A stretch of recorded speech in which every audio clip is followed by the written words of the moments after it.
حضرت محمد صلی اللہ علیہ وسلم ایک آفاقی اور عالمی شخصیت ہیں۔ اس دنیا میں کون ہے جو آپ کے نام اور پیغام سے واقف نہیں؟ آپ صلی اللہ علیہ وسلم کی سیرت، سنت اور آپ کا نظام ہر خطے اور ہر دور کے لوگوں کے لیے قابل اتباع ہی نہیں بلکہ ذریعہ اصلاح و فلاح بھی ہے۔ یہی وجہ ہے کہ آپ صلی اللہ علیہ وسلم کو اللہ رب العزت نے رحمت للعالمین بنایا۔ تمام شعبہ ہائے زندگی سے منسلک لوگ آپ کی سیرت سے رہنمائی لے سکتے ہیں، مرد ہو یا عورت، جوان ہو یا بزرگ، حاکم ہو یا محکوم، تاجر ہو یا ملازم، غلام ہو آزاد، آپ سب کے ہادی و رہنما ہیں۔ آپ کی آمد سے پہلے دنیا گمراہی اور اندھیروں میں ڈوبی ہوئی تھی۔ مذہب تو تھا مگر تہذیب نام کی کوئی چیز نہ تھی، اور انسان تو تھے مگر انسانیت سے عاری، قانون تو تھا مگر انصاف سے محروم، دولت تو تھی مگر صرف عمرہ کے پاس، غرض یہ کہ پورا معاشرہ تباہی کے دہانے پر تھا۔ آپ صلی اللہ علیہ وسلم کفر و شرک کے اندھیروں میں ڈوبتی دنیا میں روشن چراغ کی مانند آئے۔ اب صلی اللہ علیہ وسلم نے انسانی معاشرے کی تشکیل نو شروع کر دی۔ مشعل ہدایت تھام کر اب صلی اللہ علیہ وسلم مسلسل 23 سال تک تمام رکاوٹوں کے باوجود اللہ کے دین کی اشاعت میں لگے رہے، یہاں تک کہ سارا معاشرہ تہذیب و تمدن کا گہوارہ بن گیا جو رہتی دنیا کے لیے ایک مکمل اور معیاری نمونہ ہے۔ اگر آپ صلی اللہ علیہ وسلم کو ایک رہنما کی حیثیت سے دیکھا جائے تو اللہ تعالیٰ کا فرمان ہے، یقیناً تمہارے لیے رسول اللہ کی زندگی میں بہترین نمونہ ہے۔ آپ صلی اللہ علیہ وسلم نے عرب معاشرے کی وضع اور لوگوں کی سوچ اور عمل کو یکسر بدل دیا۔ عرب معاشرہ فرسودہ رسومات سے بھرا ہوا تھا، لڑکیوں کو زندہ درگور کر دیا جاتا تھا۔ اب صلی اللہ علیہ وسلم نے اس فرسودہ رسم کا خاتمہ کیا اور عورت کو وہ مقام و مرتبہ عطا کیا کہ دنیا کا کوئی مذہب اس کی برابری نہیں کر سکتا۔ محمد صلی اللہ علیہ وسلم کی آمد سے پہلے بت پرستی عام تھی، لوگوں نے من پسند خدا بنا رکھے تھے۔ اب صلی اللہ علیہ وسلم نے ان سب کو ایک خدا لا شریک کی عبادت پر جمع کیا۔ رسول اللہ صلی اللہ علیہ وسلم کے ظہور سے پہلے ظلم کا دورہ تھا، غریبوں، یتیموں، مسکینوں، محتاجوں اور بیواؤں کو کسی قسم کے حقوق حاصل نہ تھے۔ اب صلی اللہ علیہ وسلم نے نہ صرف ان میں سے ہر ایک کے حقوق مقرر کیے بلکہ ان کی کفالت کو باعث اجر و ثواب بھی قرار دیا۔ عرب معاشرہ ذات پات اور رنگ نسل میں بٹا ہوا تھا۔ اب صلی اللہ علیہ وسلم نے فرمایا، کسی گورے کو کالے پر اور کسی کالے کو گورے پر کوئی برتری نہیں، تم سب آدم کی اولاد ہو اور آدم مٹی سے بنے تھے۔ عرب دوسرے مذاہب اور علاقوں کے رہنے والوں کو غلام بنا کر رکھتے تھے، اور غلاموں کے حقوق تو دور، ان کے ساتھ جانوروں سے بھی برتر سلوک کیا جاتا تھا۔ اب صلی اللہ علیہ وسلم نے نہ صرف غلاموں کو عزت عطا فرمائی بلکہ تمام اقلیتوں کے لیے باقاعدہ حقوق بھی مقرر فرمائے، اور اقلیتوں کو اسلامی ریاست میں مکمل مذہبی آزادی دی۔ اسلامی ریاست میں حاکم اعلیٰ صرف اللہ کی ذات ہوتی ہے، جبکہ حاکم وقت اللہ کے بنائے ہوئے قوانین کے مطابق ریاست کا نظام چلاتا ہے۔ اب کو بھی اللہ کی مدد و نصرت بذریعہ وحی حاصل تھی۔ عرب جاہل و گنوار تھے۔ اب صلی اللہ علیہ وسلم نے ان کے اندر پڑھنے اور سیکھنے کا شوق اور ولولہ پیدا فرما دیا اور حصول علم کو فرض قرار دیا۔ اب صلی اللہ علیہ وسلم نے فرمایا، علم کی طلب ہر مسلمان مرد اور عورت پر فرض ہے۔ جانوروں اور پرندوں پر بھی شفقت اور نرمی سے پیش آنے کا حکم دیا اور ان پر سختی ظلم کرنے سے منع فرمایا۔ خاندان کسی بھی معاشرے کی بنیادی اکائی ہے، اسی کی بنیاد پر معاشرہ تشکیل پاتا ہے، لہذا اب صلی اللہ علیہ وسلم نے اس کی ضرورت و اہمیت کو مد نظر رکھتے ہوئے اصلاح کی۔ والدین، زوجین، औलादत और तमाम रिश्तेदारों के हुकूक व फराइज मुतय्यन कर दिए ताकि इंतशार से बचा जा सके। एक बेहतरीन रहनुमा वो है जो खुद बाकिरदार हो और उसके कौल व फेल में तजाद ना हो। अब के किरदार की तो अबू जहल भी गवाही देता था। एक अच्छे रहनुमा की ये खूबी भी होती है कि वो गाहे गाहे मशावरती मजालिस का इनेकाद करवाता है। मस्जिद नबवी में मशावरती मजालिस मुनक़िद होती थी जिनमें अहम मुआशरती, मुआशी, सियासी और तिजारती उमूर पर गौर व फिक्र किया जाता था।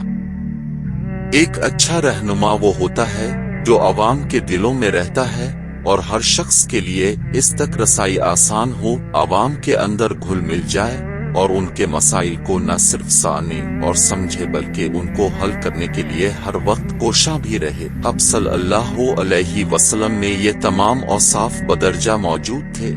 नबी सल्लल्लाहु अलैहि वसल्लम के सहाबा अब पर जान कुर्बान करने के लिए हमा वक्त तैयार रहते थे। अब सल्लल्लाहु अलैहि वसल्लम अपने असहाब की हमा वक्त इस्लाह करते रहते थे और आपका लब और लहजा इतना दिलनशी, मीठा और नर्म होता कि उन्हें पता भी न चलता और इस्लाह भी हो जाती। किसी भी लीडर की ये एक बेहतरीन खूबी है। एक बेहतरीन रहनुमा बहस मुबाहिसे और लड़ाई झगड़े से बचता है। अब फजूल और लग़्व बातों से खुद भी बचते और दूसरों को भी इज्तिनाब की तलकीन करते। अगर जंगी हिकमत अमली के तनाजुर में आपको बतौर चीफ देखा जाए तो मालूम होता है कि किस तरह हालात व वाक़यात के मुताबिक आप अपनी स्ट्रेटजी तब्दील कर लेते। इस सिलसिले में सलाह हुदैबिया की मिसाल काबिल जिक्र है। बेहतरीन रहनुमा वो है जो अपने पैरोकारों की राय को भी अहमियत दे और उनसे मशावरत करे। अब सल्लल्लाहु अलैहि वसल्लम अहम उमूर पर अपने सहाबा से मशावरत करते और न सिर्फ उनकी राय लेते बल्कि उनकी तजावीज़ पर अमल भी करते। जैसा कि हजरत सलमान फारसी रजी अल्लाह ताला उन्होंने ग़ज़वा अहज़ाब के मौके पर खंदक खोदने की तजवीज़ पेश की तो अब सल्लल्लाहु अलैहि वसल्लम ने इस पर अमल किया। आजकल किसी भी मुल्क के लिए हमसाया ममालिक के साथ अच्छे ताल्लुकात को खारजा पॉलिसी का सबसे अहम और लाज़मी जुज़्व समझा जाता है। अब सल्लल्लाहु अलैहि वसल्लम ने आज से 1400 साल पहले मुख्तलिफ ममालिक के बादशाहों को खतूत भेजे और वहां सफीर भी मुकर्रर किए। अब सल्लल्लाहु अलैहि वसल्लम वो पहले सियासतदान थे जिन्होंने पुरअमन मुआशरे के क़याम के लिए मदीना में तशरीफ लाते ही यहूदियों के साथ मुआहदे किए। अब सल्लल्लाहु अलैहि वसल्लम ने मदीना में एक फलाही रियासत का तसव्वुर दिया और इसका क़याम अमल में लाते हुए मालदारों से ज़कात व उशर वसूल करके मुस्तहकीन तक पहुंचाने का मुनसिफाना निज़ाम कायम किया। आजकल मसाजिद सिर्फ इबादत के लिए मखसूस हैं, लेकिन अपने मस्जिद नबवी को बैक वक्त यूनिवर्सिटी, पार्लियामेंट, अदालत और गेस्ट हाउस के तौर पर इस्तेमाल किया। मुआशरती फलाह व बहबूद के लिए ज़रूरी है कि वहां रहने वाले तमाम अफराद को यकसा हुकूक हासिल हों। अब सल्लल्लाहु अलैहि वसल्लम ने न सिर्फ मुसलमानों के लिए बल्कि यहूद जो अक़लियत में थे सब के लिए हुकूक की फराहमी को यकीनी बनाया। नबी करीम सल्लल्लाहु अलैहि वसल्लम के घर में कई रोज तक चूल्हा नहीं जलता था। कई मर्तबा भूख की वजह से पेट पर पत्थर बांध लेते।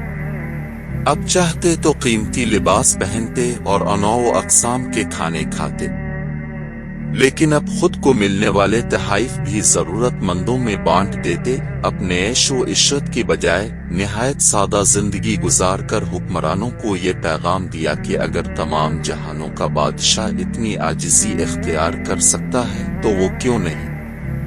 अब सल्लल्लाहु अलैहि वसल्लम वो पहले सियासतदान थे जिन्होंने खुशगवार ताल्लुकात के लिए अपने वफूद दूसरे ममालिक में भेजे और दूसरे ममालिक से आने वाले वफूद का खैर मुकद्दम भी किया।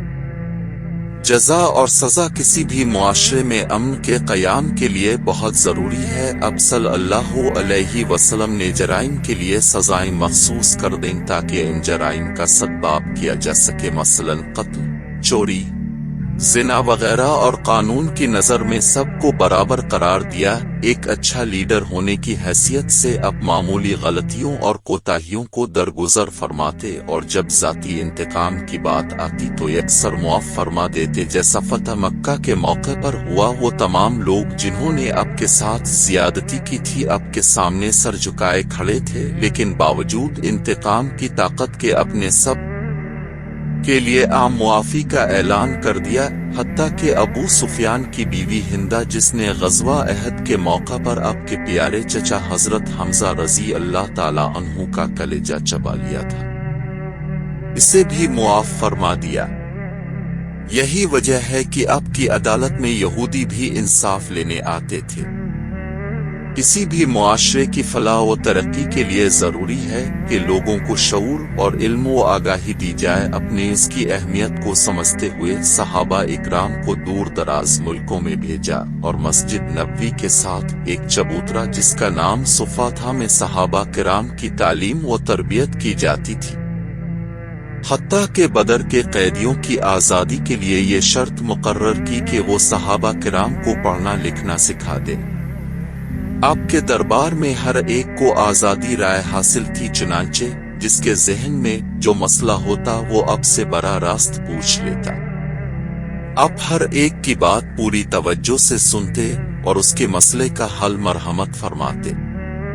अब सल्लल्लाहु अलैहि वसल्लम ने मुआशरे के हर फर्द को जिम्मेदार बनाया और हर एक के जिम्मा कुछ हुकूक व फराइज मुकर्रर किए ताकि किसी के साथ कमी या ज़ियादती ना हो।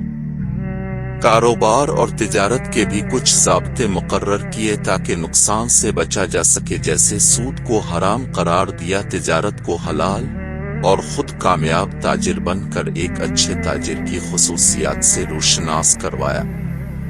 मुआशरती बुराइयां, कत्ल, शराब, जुआ, ज़िना और बोहतान को इस्लामी मुआशरे में ममनू करार दिया।